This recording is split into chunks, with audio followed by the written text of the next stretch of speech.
Perhatikan mahasiswa kaya yang bersembunyi untuk melamar pacarnya. Tetapi melihat pacarnya turun dari mobil temannya, dia marah dan bertanya mengapa pacarnya berselingkuh. Setelah ditangkap, pacarnya mengakui bahwa keluarganya hanya pedagang buah yang tidak bisa memberinya hidup yang dia inginkan, dan lebih baik mengikuti temannya untuk masa depan yang lebih baik. Mereka bahkan menunjukkan cinta di depan si cowok, sementara temannya mengirim foto mobilnya untuk membuatnya merasa inferior. Tanpa dia sadari, si cowok ternyata adalah anak orang kaya yang menjalankan bisnis buah terbesar di negara ini, dan foto mobil itu adalah miliknya. Setelah tahu temannya menggunakan foto mobilnya, dia memutuskan untuk memberinya pelajaran. Tapi temannya yang sombong langsung menantangnya untuk kompetisi bisnis, dan dia menerima tantangan itu. Lalu dia menghubungi pengacaranya untuk menyelidiki bagaimana temannya bisa memiliki foto mobilnya yang belum dipublikasikan. Ketika dia melihat informasi temannya dari pengacara, dia akhirnya mengerti bahwa ayahnya telah membantu mahasiswa miskin, dan temannya adalah salah satu yang dibantu. Mengetahui temannya menghabiskan uang bantuan ayahnya untuk bersenang-senang, dia bertekad untuk memberinya pelajaran di kompetisi bisnis. Dia kemudian menghubungi ayahnya untuk mendapatkan dana bisnis besar, dan meminta tim konsultasi terbaik untuk membantunya.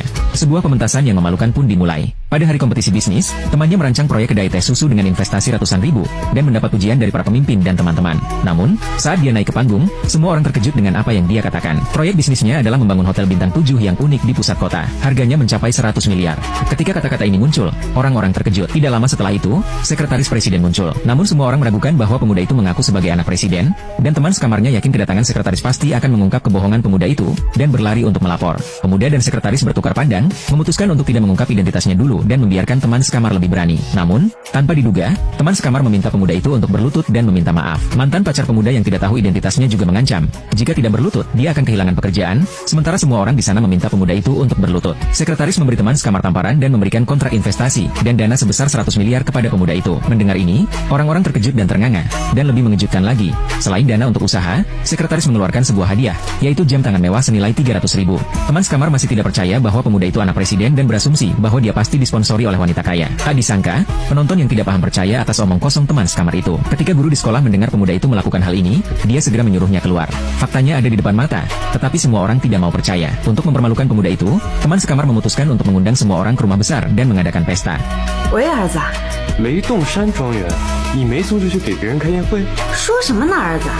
你的庄园，妈怎么可能会租给别人？再说了，咱们家还不至于缺钱到需要把你的庄园租给别人来赚钱。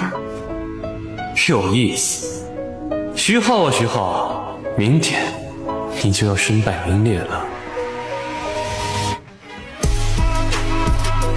哎呀，苏叶，怎么？是不是改主意了？这样，你给我跪下，然后求我带你进去。苏叶，你有点骨气吧？这小子该不会是想利用浩哥室友的身份混你？回我家还需要混吗？不，你把门开开，我看看你怎么进去。